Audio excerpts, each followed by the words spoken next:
So I've now had my jellyfish, the Jellyfish Art Nano 3, for over a year and a half. And they've been doing awesome. So I'm really excited because today I get to finally upgrade them to a bigger tank.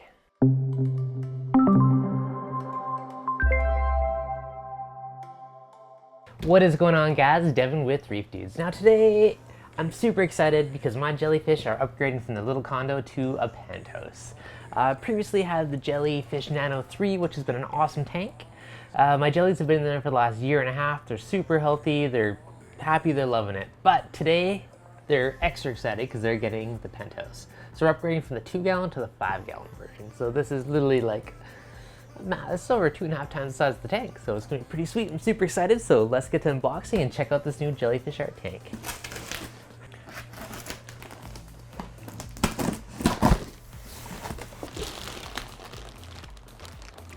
Look at this beautiful tank, absolutely gorgeous. Cannot wait to open this box.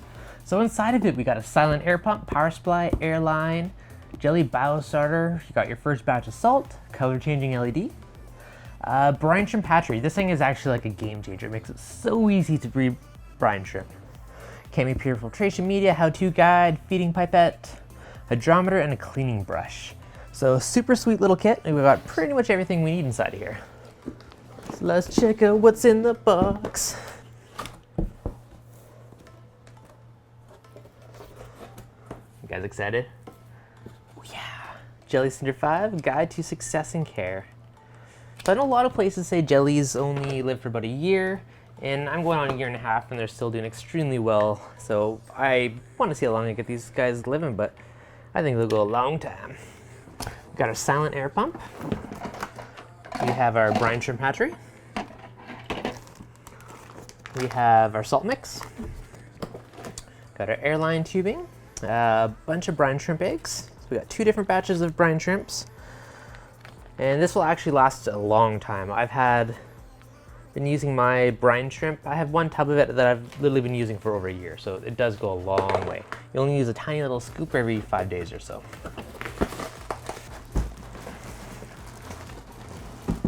Oh yeah, look at that.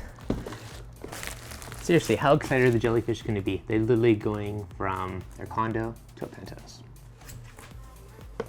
Got the nice inset lid. One cool thing with this is that logo on the top will cast onto the roof. So it actually looks really cool when you got a jellyfish glowing on your roof. All right, guys. So we got our feeding pipette, got a cleaning brush, got a hydrometer. I do generally use refractometers. If you do not have one, these are the next best thing. We have our color changing LED with remote, so you can pick different colors or different fading effects.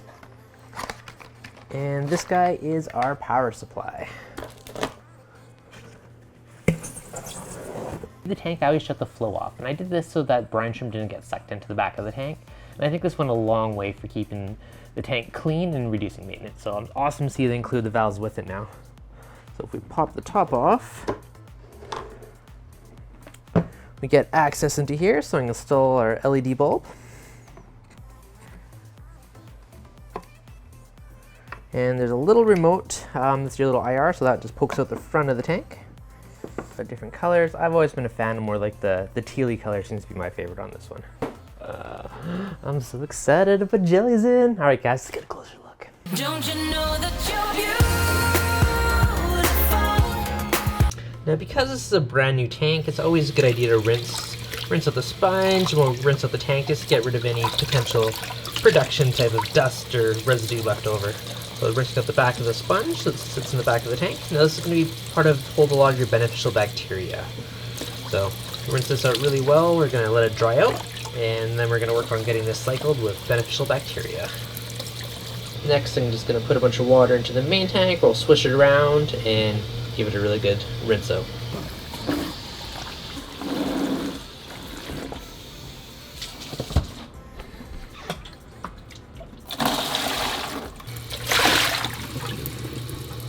Next, we want to cycle our jellyfish tank. Now, one kind of pro tip, if you have an established healthy aquarium, you can put the sponge from the back compartment into the sump of this. And I've left this in here for a couple of weeks now. And what this is going to do is kind of seed it with good bacteria. So all the good bacteria from the established system is going to migrate and start living and hosting on that sponge. Now, if you don't have a reef tank, worry not. It does come with the Jelly Biostarter. And this is basically good nitrifying bacteria that we're gonna add to the jellyfish tank, and it's gonna help start that cycle, which is gonna break down the ammonia, the nitrates, and the nitrites. So worry not, now that this is in here. It's been a couple weeks, so we're gonna put this in the tank and with some freshly mixed salt water, and we're also gonna add the Jelly Biostarter just to make sure our tank is perfectly cycled. And we'll let that run for a week or two, and then we'll get our jellyfishes in the tank. So for mixing your first batch of salt water, it does come with a 5-gallon bucket worth of salt mix. So you can take this and we're gonna add this directly to our bucket and mix it in until we get a salinity of 1.020 to 1.024. So once your water's been mixed, what you're gonna do is check your salinity. So it does come with a meter, it's called a hydrometer. Now with the hydrometer, you just fill it full of water, and you give a little bit of a tap, let the bubbles go out, and you'll see this little arm will raise up the side. And it'll point at and tell you where the salinity is. And you can see it's reading just about 1.020, so we're just right where we want to be. So these are a great way to test. On here you can see it is 1.020 to 1.023 is kind of the happy range. If you do already have a saltwater tank or you want to get something a little more advanced, my preferred method is actually using one of these, which is called a refractometer. And they're only about $20–25, but they're a highly accurate way of testing. So what you do is take a little salt water, we just drip it on the crystal, close the cover and hold it up to your eye and look into the light. And you'll see a line go across right where it is. So kind of see just about 1.020, probably a little hard to focus on camera, but gives you kind of an idea what you're looking at. So now let's dump this water in the tank, we'll get our sponge in there, and we're gonna add our Jelly Biostarter and get the tank cycling. So looking at the back of the tank, we do have 2 plugs. So on this one, I actually kind of got an extension cord and kind of hit all the plugs inside of it. I wanna make sure nothing's touching the light bulb just in case there's any heat. You don't want anything touching that heat sink. Now the pump also fits inside. This does have a lot of flow, so make sure you have both valves turned all the way down. Now when we look at the back of this, the 2 tubes coming from the tank, these are the 2 valves. They're a little long, so we're gonna cut these probably about halfway through the slack and then attach them to the pump. And now, so we got our one little plug going down to the wall, so it keeps everything nice and tidy.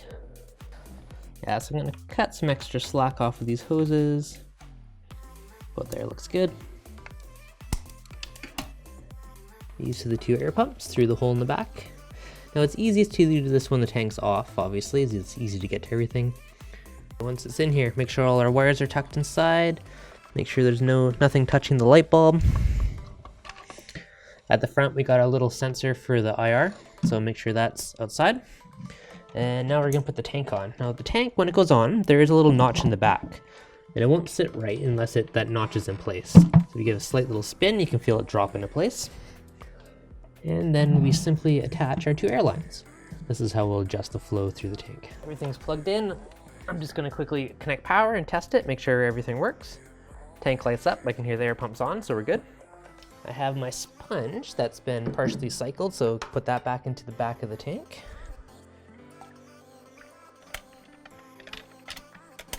Take our sponge in, and now we're gonna fill it with our freshly mixed salt water. So now we're gonna add some Jelly Biostarter.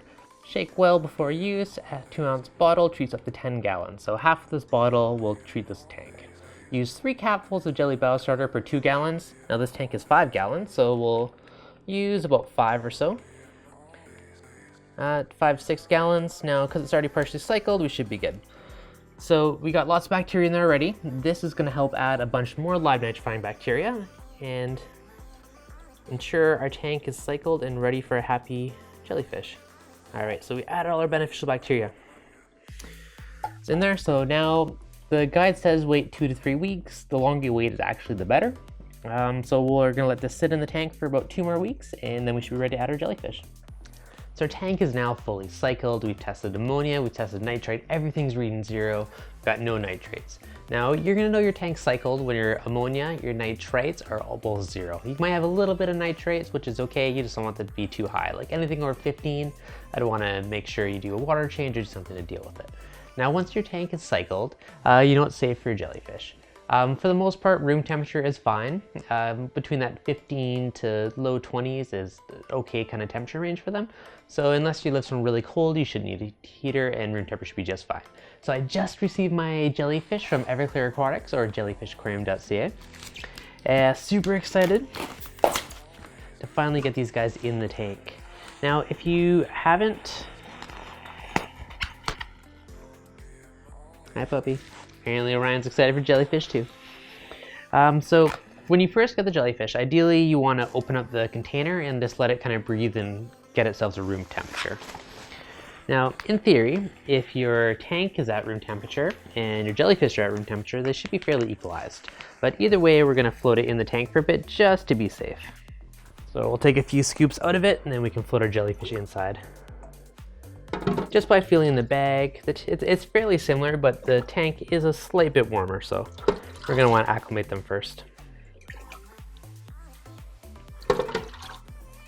Now, if you have the Jellyfish Nano Cylinder 5, in the back where the two air lines come in is a little notch. You want to make sure the water doesn't float that little edge, because then it can potentially flow down and come out the back. So we're going to leave our jellyfish, we're going to let them float for about 20 or 30 minutes until we know the water temperatures are equalized. Once it is equalized, I'm going to open the top of the bag and I'm going to slowly start mixing tank water into the bag. So I got the first bag open. I'm going to check the salinity and compare it with what my tank salinity is. Now, taking a quick sample of water, be careful not to suck up any jellyfish. And we're going to put that water sample onto our refractometer and hold it up to the light and see what the reading is. So this is reading right around 29 to 30 ppt, and I just tested the tank and the tank was right about 30. So it's pretty darn close, which make it a nice easy acclimation for the jellyfish. I'm going to start mixing some of the tank water into the bag water with the jellyfish. Make sure that you don't get any air bubbles in there, just because you don't want any bubbles sticking under the jellyfish's bell, as they're very delicate. Now when you're handling the jellyfish or taking them out, either once they are acclimated to use the bag and slowly dump them out, because they will come out with the water, or you can use something like a soup ladle. You never want to use a net or anything like that, because it is very delicate and it will tear the jellyfish. So we have our jellyfish in there. You can see they're pulsing around. Everybody in there is happy.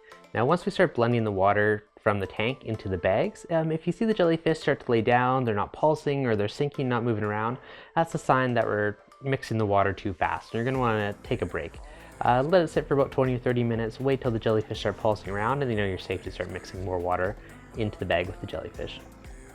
Now if there's too big of a variance between your salinity in the bag and what's in your tank, your jellyfish may have a little bit of troubles with buoyancy. Now as they adapt, they will get used to it and go back to normal, but it's always a good idea to just take it slow and keep an eye on them for the first few hours once you get them in the tank. Now I'm waiting about 5 or 10 minutes or so between adding another scoop. This one's about 250 mils of tank water. I'm adding that every 5 or 10 minutes or so. If I do see any slower reactions or the jellyfish not pulsing around, then I'll wait longer between mixing the water.